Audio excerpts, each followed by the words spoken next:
Now, from the Signature Bank Studios, this is Chicago's Morning Answer with Dan Proft and Amy Jacobson. If you're looking for the latest news, insight into what it means, and the sharpest opinion, there's only one station in Chicago where you can turn, and it's this one. We're AM 560, The Answer. Top of the morning, Dan and Amy. President Trump had some comments on the it's gone beyond the middling of the issue between Israel and Hamas by the Biden administration to pretty outright antagonism by the administration in the direction of Bibi and Israel in its prosecution of the campaign against the terrorist organization known as Hamas and other terrorist allies, including state sponsors of terror like Iran. You have top Democrat socialists like Pocahontas saying that Israel is guilty of genocide. You had to have the Secretary of Defense at a committee hearing this week say he sees no evidence that Israel is guilty of genocide, but nonetheless, he's being pushed on the issue by his party to make such a declaration as Elizabeth Warren did. Here's what President Trump had to say about this administration's turn against Israel. Biden has totally lost control of the Israel situation. He has abandoned Israel. He's totally abandoned Israel. And frankly, he's a low IQ individual. He has no idea where he is and who he's supporting. He doesn't know if he's supporting the Palestinians, but he knows one thing. He is not supporting Israel. He has abandoned Israel. And any Jewish person that votes for a Democrat or votes for Biden should have their head examined. Any Jewish person who votes for a Democrat or Biden should have their head examined. Difficult to disagree with that, actually. Well, it just reminds me of when Biden said, if you vote for Trump, you ain't black. He's not saying they're... No, it's not. He's not saying they're not Jewish. Okay. He's saying they should have their head examined. Oh, yeah. Yeah, I think it's they're distinguishable, and I don't disagree. I would say the same thing. I would say anybody who votes for any of these Democrats who purport to represent you should have their head examined, unless you're some wealthy, overeducated, Wall Street financier or C-suite executive, because that's who they represent. The academy, the cultural institutions, the upper reaches of those cultural, civic, and corporate institutions. But in terms of anybody else, I'd say the same thing writ large. Absolutely agree.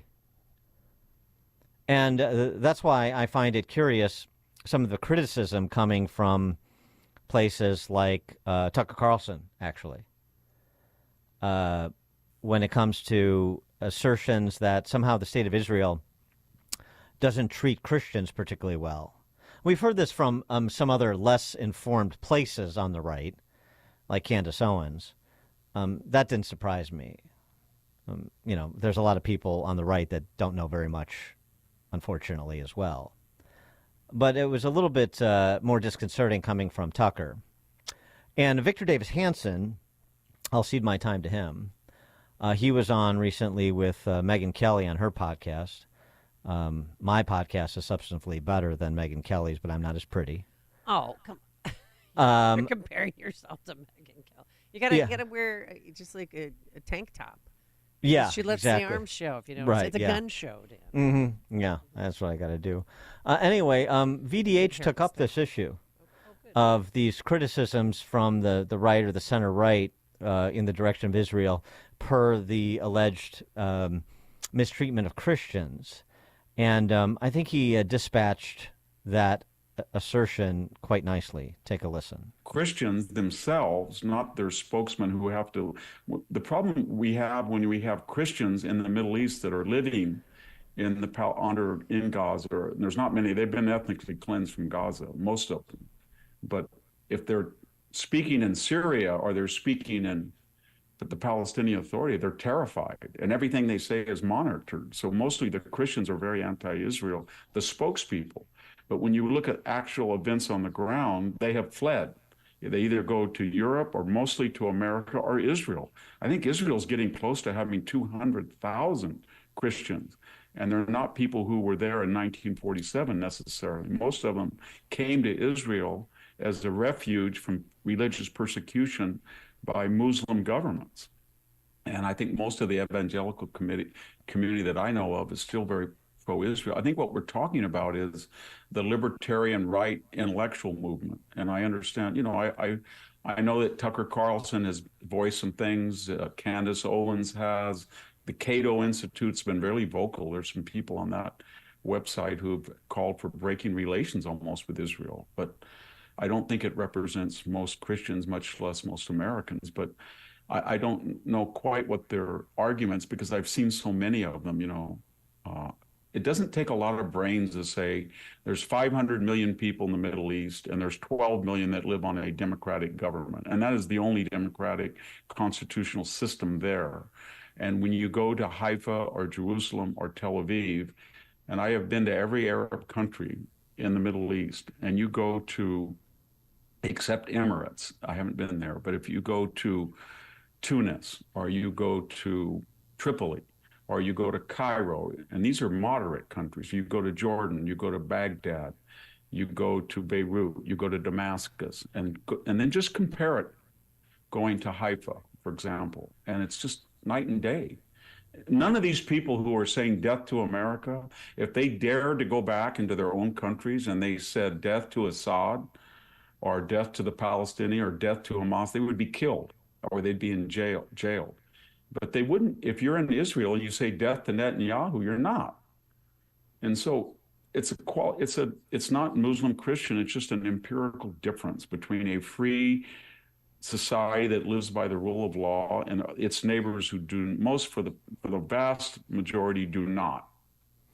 Yeah, I appreciate the reset from VDH to remember who our friends are, flaws and all, and who our enemies are, flaws and only, the Islamofascists. For more on this, we're pleased to be joined by Jonathan Tobin, editor-in-chief of Jewish News Syndicate. Jonathan, thanks for joining us. Appreciate it. Thank you. Good morning. And it's a tough act to follow Victor Davis Hanson, but I'll do my best. Well, yeah, I mean, I guess, sort of respond the same way that he did in terms of sort of the larger geopolitical landscape on which this is all occurring. And let's sort of remember, who we're talking about on both sides of the divide. Yeah, I mean, he's completely right that the overwhelming majority of American Christians and certainly of evangelicals are pro-Israel. That's no doubt. They're the core of the pro-Israel, vote in this country, as well as the Republican Party. There's a lot here to unwrap. I mean, Tucker Carlson has always been hostile to Israel, but when he was at Fox, he kept it under wraps.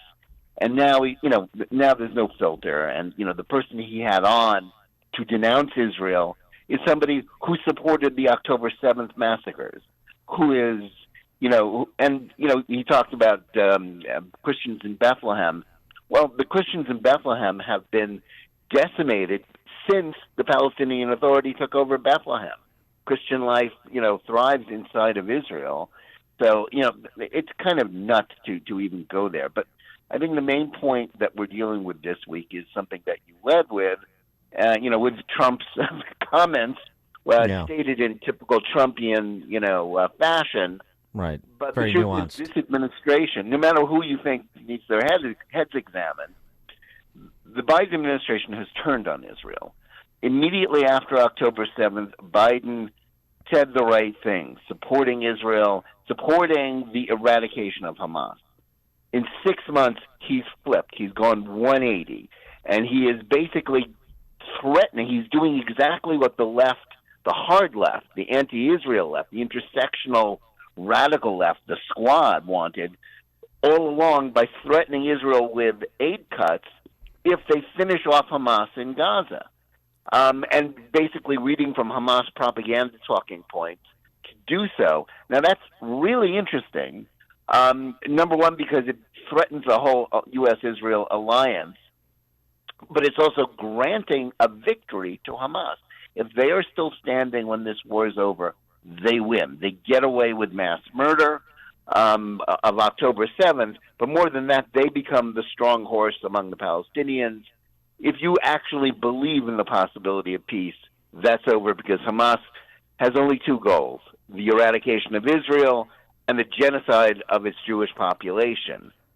So it's really interesting that what we've seen in the last 5 years, when the original 4 members of the squad entered Congress in January 2019, Democrats were telling people like me who were raising an alarm about this, saying, oh, you got it wrong, they're outliers. Most Democrats are overwhelmingly pro-Israel, you can count on us. Well, in 5 short years, the squad has gone mainstream. And now it's the pro-Israel members of the Democratic Party, someone like John Fetterman, who I never believed that I would actually wind up praising, but I certainly am praising him now. Yeah. It's Fetterman who is the outlier within the Democratic Party, and the squad's views are mainstream. Biden has he's governed for the last 3+ years as if he's enthralled to the left on domestic issues, on open borders and economics and everything else. But now, with respect to Israel, because he foolishly believes that if he isn't, really anti-Israel, if he doesn't flip on Israel, he'll lose the election because he'll lose all the left-wing voters who hate Israel.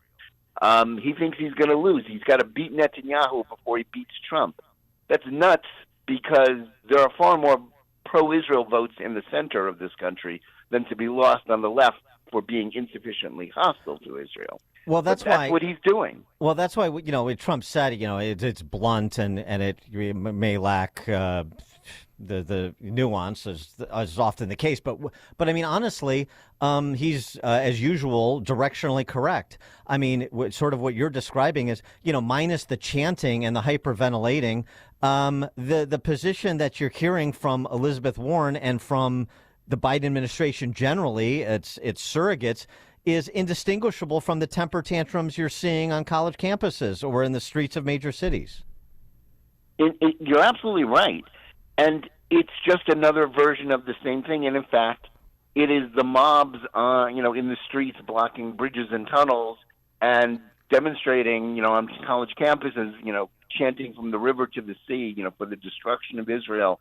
Intifada, globalize the Intifada, which means terrorism against Jews everywhere. These are the people whom Biden is afraid of. He's not afraid of the vast majority of Americans who are pro-Israel and who want to see the terrorists defeated. He's afraid of the radicals. That's an odd way to govern, but when you're living inside the left-wing bubble, that is the White House right now, where you believe everything that you read in the New York Times and hear on MSNBC, you think the world is coming to the end if the radical left is angry at you.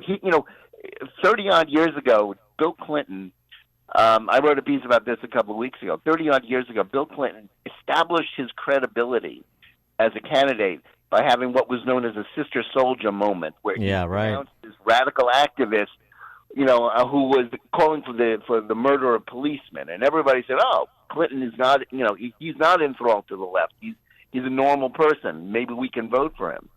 Right now, Democrats don't believe in sister soldier moments. They believe in bowing to the left. That's what Biden has been doing. He sent, a delegation to the pro-Hamas mayor of Dearborn, Michigan, to apologize for his pro-Israel policies, his initial pro-Israel policies.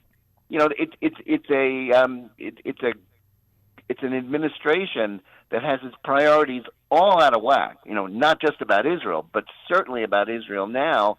And it's blowing up the alliance with Israel. Whatever you think of Netanyahu, what he's doing is granting a victory to Hamas. And that's something no American president, no administration should do, no political party should want any part of. Well, does Bibi need our help financially or supplying weapons, or do they need Biden and the U.S. for PR reasons? They don't need Israel. Israel doesn't need the United States for PR reasons. There are tangible reasons why it does need the United States. Israel is dependent on the United States for arms resupply, for the Iron Dome, and for all sorts of other weapons systems. And that is a dependence that the United States has encouraged and indeed enforced. They've discouraged Israel from further developing its own arms industry and not be independent because they want Israel dependent. Obama wanted that. So Israel does need that. But Israel also relies on the United States to have its back at the United Nations, which is, it's certainly, you can dismiss it as a talking shop. But if the UN Security Council passes resolution recognizing Palestinian statehood to the terrorists, or to, as many in the UN want, or basically, having a ceasefire that is binding and would, result in sanctions against Israel if it continued its campaign, that would be really damaging to Israel. And that's, yes, Israel does depend on the United States for that. And what they've learned in the last couple of months is that they can't depend on the United States while Joe Biden is in office and while he's so afraid of the left. Jonathan Tobin, editor-in-chief of Jewish News Syndicate, jns.org. Jonathan Tobin, thanks as always. Appreciate it. Thank you. Thank you. And he joined us on our turnkey.pro answer line. It's like a hot, steaming cup of information to start your day. It's Chicago's Morning Answer on AM 560. The Answer. You've heard Rumpke's Garage commercials on AM 560, and now they specialize in servicing Sprinters and